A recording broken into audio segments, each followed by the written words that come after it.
Hello, and welcome back to Misty Island.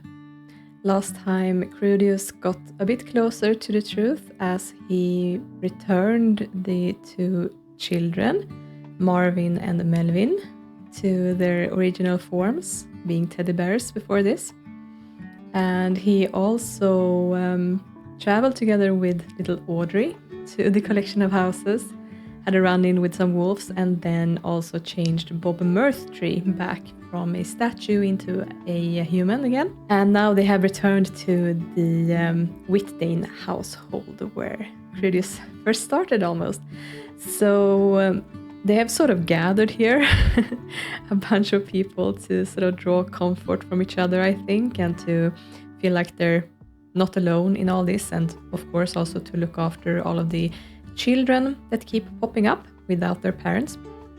So Krudius has also returned together with Bob so that Bob can get a chance to rejoin the others and get out of Krudius' hair so he doesn't have to look after him anymore. So far Krudius has been able to transform quite a lot of people back into humans, but of course we're missing a few people, so Krudius is going to go ahead and try to communicate again with the people in this house to see if he can get some more clues, figure something more out. And of course, Audrey is not letting Krudius out of her sight. She's afraid that he's going to leave her again, or try to. So she is staying very, very close by. So Krudius, actually, he can walk up and talk to Norma. Why not, now that he's out here anyway. And he is talking to her about Bob and the way that he resolved that issue, and also that he had a run-in with the wolves. And he's asking her about the other people that's still missing. And he says that he's learned about the war thorns and that he is trying to figure out where they would be.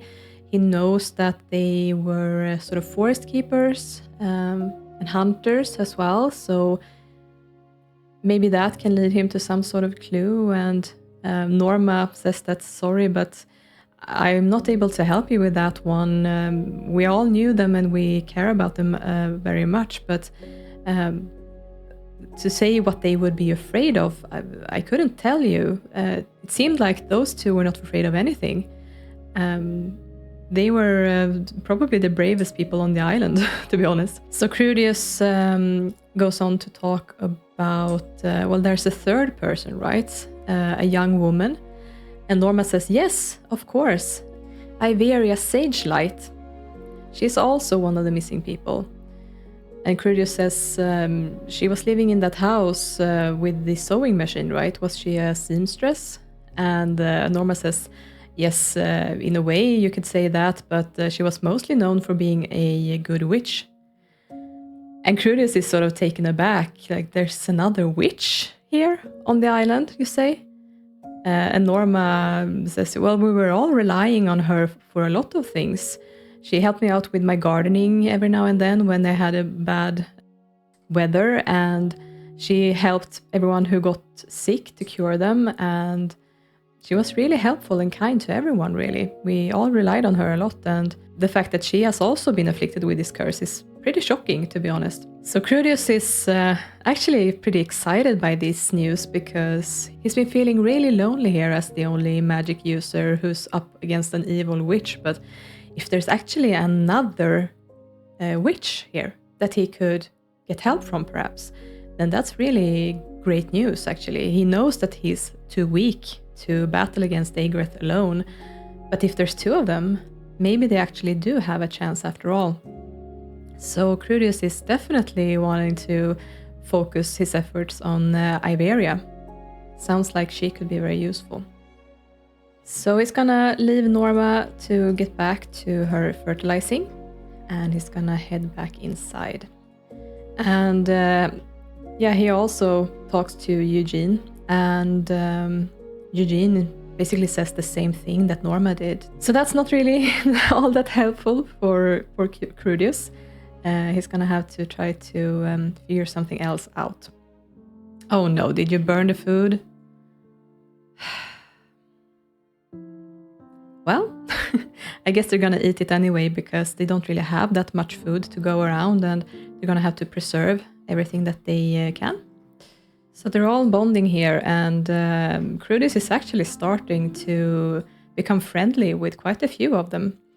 He's close friends with both Eugene and Roger, and he's also grown quite close with Norma after this. So things are looking up for him, actually. So there's a lot going on here around Krudius, and he's starting to feel a bit overwhelmed, actually. Even though he is starting to relax around people, it is very draining for him. He's not used to this, so he's actually going to sneak out, go over to the trees over here. So Krudius is standing here by the trees looking out, and is trying to, try to think these things through. And if he tried to go out here and be alone, he can think twice, because his little tail is gonna continue following him, of course, and she's gonna chat to him like, where do you think you're going?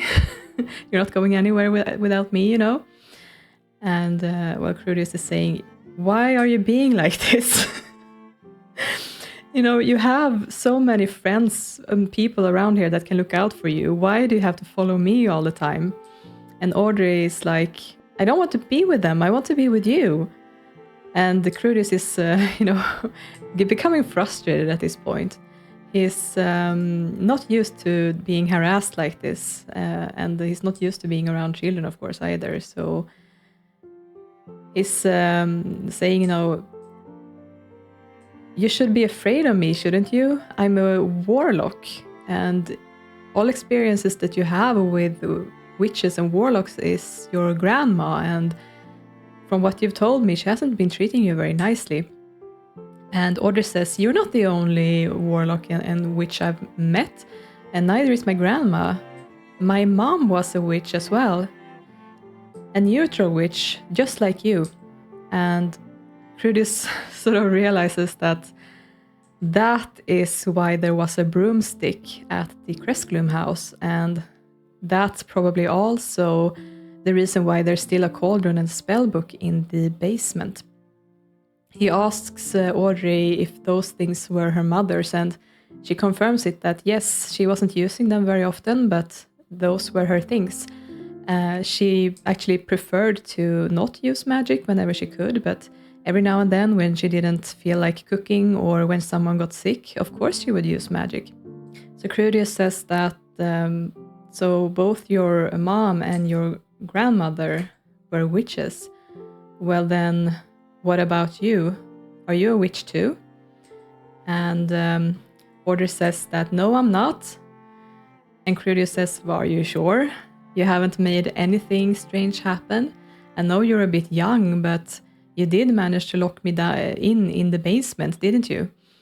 And Audrey says that, well, yeah, that's not magic though. I just wished for it to happen and it happened. Krudius says, well, that is magic. Sure, it is a pretty juvenile kind of magic, and it's not very reliable, but it is magic. And he realizes that this little girl, even though she's not a full-fledged witch, has all the potential to become one, of course. And he asks her if she ever wished for anything to happen with the teddy bears. And wow, they're really disagreeing about a lot of things, don't they? And she says that, well, I wished for them to protect me and keep things away. Did it work? And Krudius admits that, well, I did get a strong sense of wanting to stay away from them, so sure, I do think it did work. So whatever it is that you can do, it is magic, I assure you. And as they are talking, Krudius suddenly hears some sound in the distance, the howling of wolves, and he realizes that the pack must have made their way back to, well, the lot that they just left. And his mind starts to go back to the wolves. Coming back to this house and thinking back to all the different curses that's been on the different people here, Some of these people were transformed into animals, the cats, and the fact that the Warthorns were apparently hunters, and they were probably pretty often getting in close contact with wolves while they were hunting and tending the forest. Krudius is sure that they would have a lot of respect for those animals, and in fact, they could be afraid of them. So he shares his thoughts with Audrey that, do you think that maybe the Warthorns could be some of those wolves? And Audrey says that she doesn't know. Maybe. They were often telling stories about dangerous situations, and were telling all of the children to stay away and be careful around the wolves. So she says that would make sense. And she asks Krudius if they should go and try to cast spells on them. And well, Krudius tells her to, hold her horses. The only reason that he was able to so quickly dispel them and take care of them over at the other lot was because he surprised them. He snuck up on them and managed to expel them from the lot before they had a chance to do anything. However, if he's gonna try to cast the Purgo Magus spell on them, he's gonna make himself open for attack. While he's casting that spell, any of the other wolves might be able to sneak up on him, and if he's trying to cast that spell on a real wolf, then nothing's gonna happen, and that wolf is just gonna be able to attack him. So he's gonna have to figure out something else in order to be able to try it. He's not sure how to handle that situation right now, but he's saying that it's possible that Audrey's mother's spell book might contain some information that could be useful. And Audrey says, sure, let's go back home. And Krudius agrees. So Krudius considers if he should go and tell the others that they're heading out. And he probably should, so that they don't worry. So he's gonna go in here and see if he can find... let's see, where is Roger? Oh, he's here. And of course, the first thing Roger asks is, should I come with? Do you need any more of my help? But Krudius says that Roger is more needed here to take care of the others and to be yet another adult looking after the kids. And, what if Aigrith comes back? There better be as many people here as possible. He will look after Audrey since she has made it clear that she will not be staying around if he leaves. So they agree that Krudius is gonna live together with her alone, and then the others are gonna stay here for now. So with that done, Krudius is heading out and waiting for Audrey to come out here as well. And they're gonna go back to the Crestclume house. So Krudius and Audrey have returned to the house, and I think that the first thing that Krudius is doing is that he's asking Audrey, is it okay that we remove these things now? They're just gonna get in the way for us. You're gonna be safe with me after all. And well, she is agreeing to that, so he's gonna start by just clearing all of these things out. There we go. So now they can actually use the front door properly as well, which is a bonus. So, of course, Krudius is gonna tell Audrey that he's gonna head down to the cellar. There's no door there anymore, so he's gonna have to teleport. And she's gonna be left to her own devices. I think that she's gonna start by having a bath, actually.